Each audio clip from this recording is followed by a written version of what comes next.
कार्तिक मास का रामा एकादशी व्रत कथा आप सुने। विष्णु भगवान की जय, विष्णु भगवान की जय।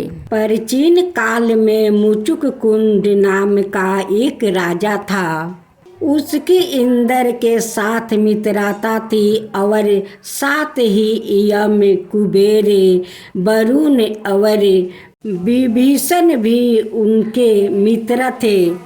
यह राजा बड़ा धर्मात्मा, विष्णु भक्त और अन्याय के साथ राजा करता था। उस राजा की एक कन्या थी जिसका नाम चंद्रभागा था। उस कन्या का विवाह चंद्रसेन के पुत्र शोभन के साथ हुआ था। एक समय वह शोभन ससुराल आया। उन्हीं दोनों जल्दी ही पुण्य दायिनी एकादशी रामा भी आने वाली थी।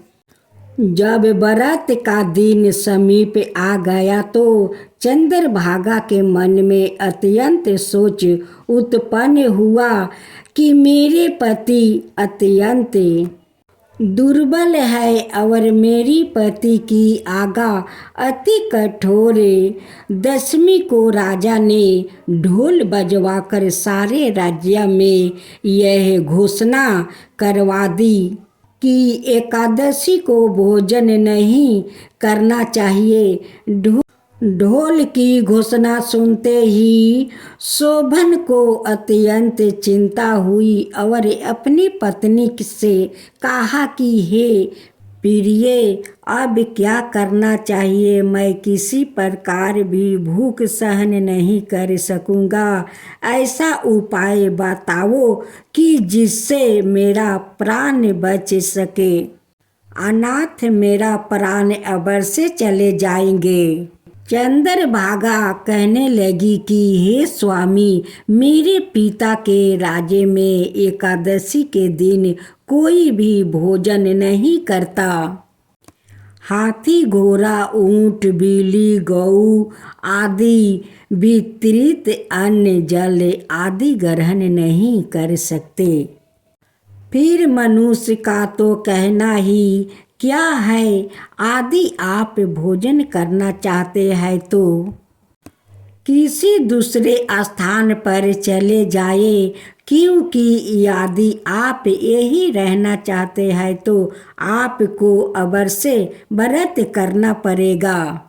ऐसा सुनकर शोभन कहने लगा कि हे प्रिय, मैं अवश्य व्रत करूँगा। जो भाग्य में होगा वह देखा जाएगा।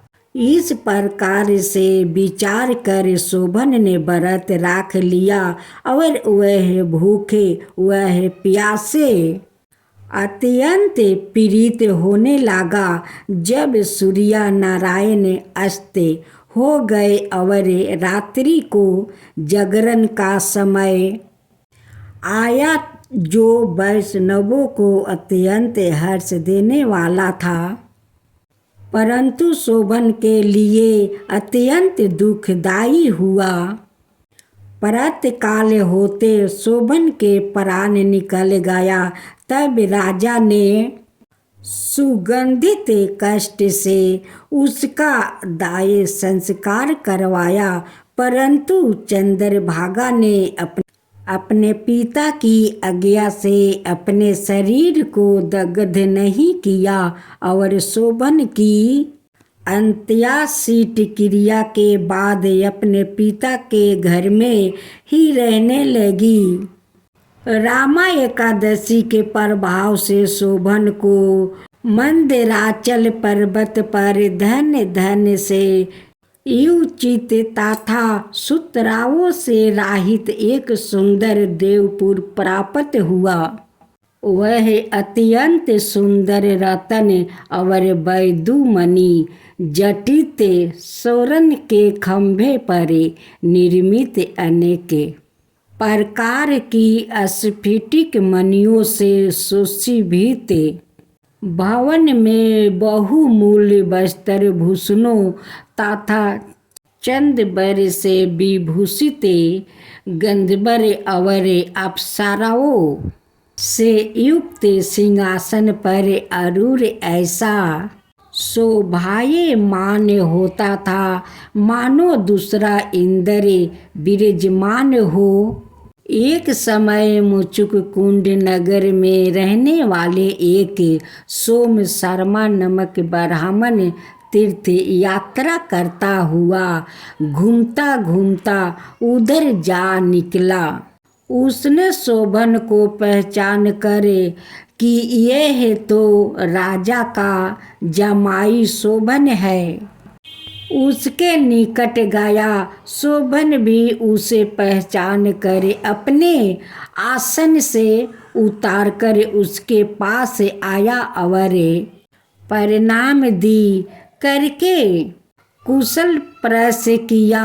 ब्राह्मण ने कहा कि राजा मुचुकुंद और आपकी पत्नी कुशल से है, नगर में भी सब प्रकार से कुशल है, परंतु हे राजन, हमें आश्चर्य हो रहा है। आप अपना कृतज्ञ कहिए कि ऐसा सुंदर नगर जो ना कभी देखा ना सुना, आपको कैसे प्राप्त हुआ। तब शोभन बोला कि कार्तिक कृष्णा की रामा एकादशी का व्रत करने से मुझे यह नगर प्राप्त हुआ।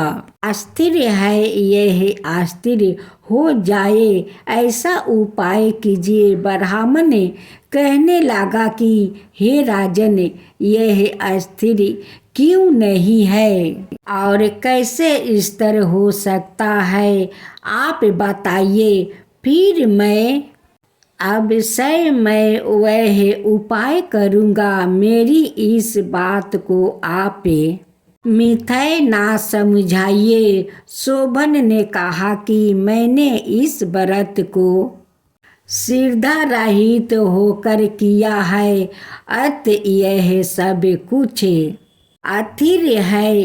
आदि आप मुचुक कुंड की कन्या चंद्रभागा को यह सब पीतंग कहे तो यह स्तर हो सकता है। ऐसा सुनकर उस श्रेष्ठ ब्राह्मण ने अपने नगर लौट कर चंद्रभागा से सब कृतज्ञ कहा सुनाया। ब्राह्मण के वचन सुनकर चंद्रभागा बड़ी प्रसन्नता से ब्राह्मण से कहने लगी कि हे ब्राह्मण, यह सब बातें अपने प्रत्यक्ष देखी है, यह सपनों की बातें कर रहे हैं। ब्राह्मण कहने लगे कि हे पुत्री, मैंने महावन में तुम्हारे पति को प्रत्यक्ष देखा है, साथ ही किसी से विजय ना हो ऐसा देवताओं के नगर के सामने उनका नगर भी देखा है। उन्होंने यह भी कहा कि यह अस्थिर नहीं है, जिस प्रकार वह अस्थिर रह सके सो उपाय करना चाहिए। चंद्रभागा कहने लगी, हे विपर, तुम मुझे वह ले चलो। मुझे पति देव के दर्शन की तीव्र लालसा है। मैं अपने किए हुए पुण्य से उस नगर को अस्थिर बना दूंगी। आप ऐसा कार्य कीजिए जिससे उनका हमारा संग योग्य हो, क्योंकि वियोगी की मिला देना महान पुण्य है। सोम शर्मा यह बात सुनकर चंद्रभागा को लेकर मंदराचल पर्वत के समीप वामदेव ऋषि के आश्रम पर गया। वामदेव जी ने सारी बात सुनकर वेद मंत्रों के उच्चारण से चंद्रभागा का अभिषेक कर दिया। तब ऋषि के मंत्र के प्रभाव और एकादशी के व्रत से चंद्रभागा का शरीर दिव्या हो गया और वह दिव्या गति को प्राप्ति हुई। इसके बाद बड़ी प्रसन्नता के साथ अपने पति के निकट गई। अपनी प्रिया पत्नी को आते देखकर शोभन अति पसंद हुआ और उसे बुलाकर अपनी बाईं तरफ बैठा लिया। चंद्रभागा कहने लगी कि हे प्राणनाथ, आप मेरे पुण्य को ग्रहण कीजिए। अपने पिता के घर जब मैं 8 बरस की थी तब से विधि पूर्वक एकादशी के व्रत को श्रद्धा पूर्वक करती आ रही हूँ। आपका यह नगर अस्थिर हो जाएगा तथा संपत्ति कामों से युक्त होकर प्रलय के अंत तक रहेगा। आभूषणों और वस्तुओं से सुसज्जित होकर अपने पति के साथ आनंद पूर्वक रहने लगी।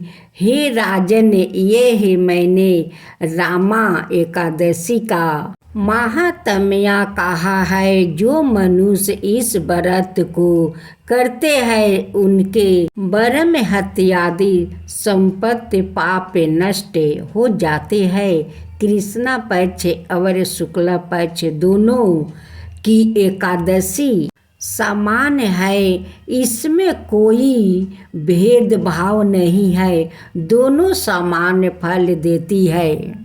जो मनुष्य इसे महात्म्य को पढ़ते अथवा सुनते हैं वह समस्त पापों से छुटकारा विष्णु लोक को प्राप्ति होता है। जो गाथा कहे, जो सुने, जो हुंकार भरे, उन सब पर कृपा कीजिए।